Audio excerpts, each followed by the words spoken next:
Hi friend, how are you on this magical quilting May day number 24? It is Sunday and checking our trusty calendar. I'm Pat Sloan for our challenge of the day. It is a yum yum. So what exactly does yum yum mean? I have like two thoughts on this. So first, I was interested that a lot of you thought that I have quite a few novelty prints. And I think I don't really have that many. I do like them, so I do pick them up, but I didn't really think it was more than normal. So that got me to thinking about, food on fabric. Not food you spilled on fabric, but prints that have food on them. So I just went into one of my bins, and because I knew in my aqua bin was this cupcake fabric. So this is, I've had this a long time. This was put out quite a few years ago by Free Spirit. I forget the lady's name who designed it, Nagley or something like that. So she designed a lot of really cool, kind of funky stuff. So I knew that was in there. So I just kept looking. And what did I find? I found cherries on fabric. And then I found strawberries on fabric. Aren't those cute? That one's a Joanna Figueroa from a couple years ago. I think it's Joanna.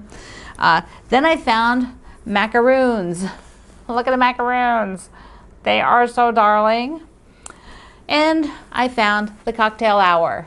So more cocktail drinks. Now, a lot of people will look at these prints and go like, oh, I can't use them for this. I can't use them for that.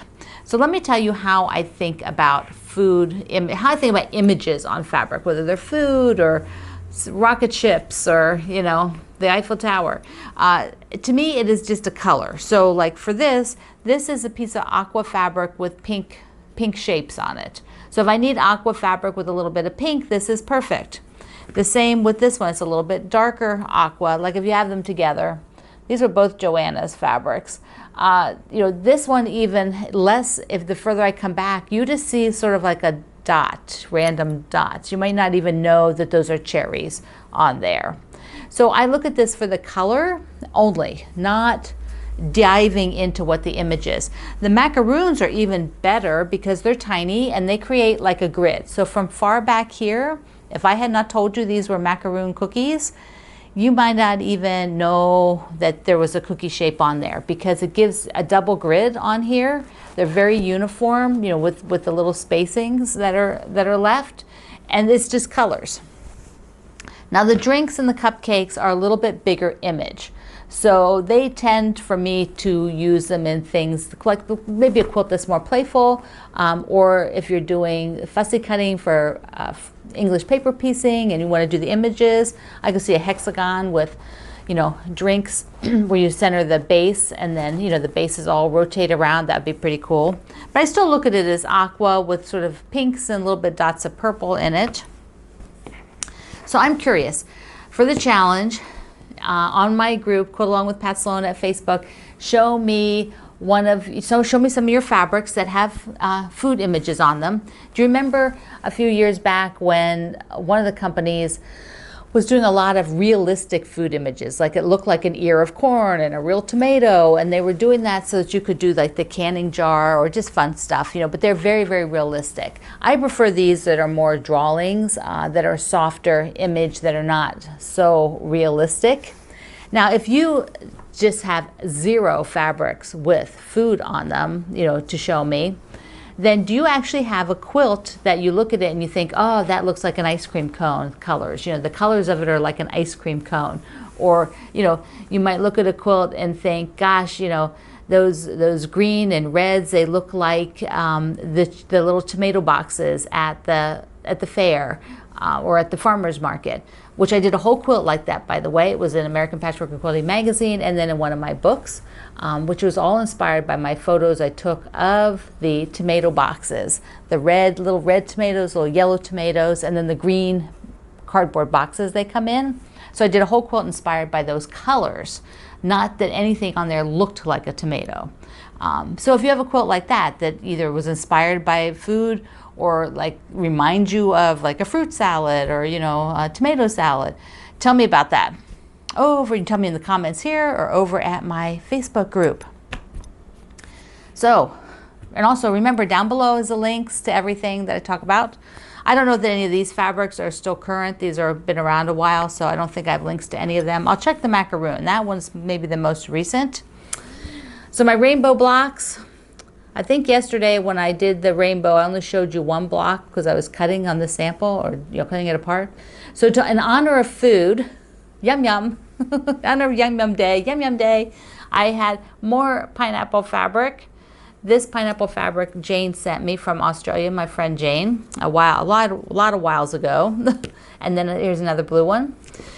So I think I'm going to do a few more days of blue before I decide to sew another section of the rainbow quilt. So that is where I am with that, because I like to sprinkle them around. I don't want them all clumped in two spots so you can see them. Like, yeah, I sewed those on that day. I don't want that. Now I do need to know for the I'm going to sew one of the quilts from the Jolly Bar book. I'm going to cut it up today, because what I'm going to do is cut it up and put it over here in the rolling bin. So I need to know, I think I'm going to do this super easy one. I think this is what I'm going to do. It's just super easy. I don't want anything difficult. I just want to put something together and have some fun and sew it while I'm sewing other things. So I need to cut apart one of the Jolly Bars. So I have two Jolly Bars. Let's come down. I have part of one, which was actually the leftovers from the layer cake that I showed you. Let me do that one first.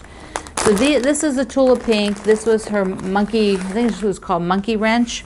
And a couple of pieces, like if you cut the layer cake in half, which is what this, you had used part of the black one, but there was, half of it is the Jolly Bar, 5 by 10. I think that's exactly right. So I've got, the bananas, they're so funny. I love the bananas.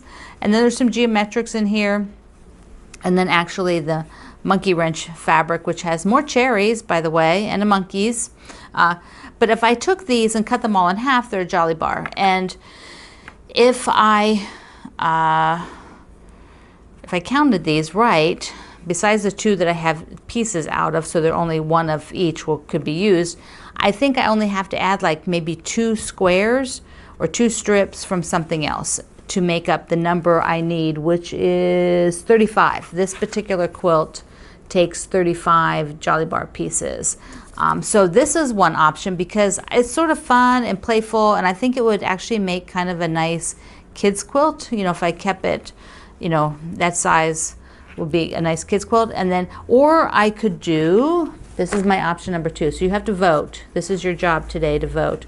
This is one of the at-home bundles, and it is very Americana. There's the red, white, and blue.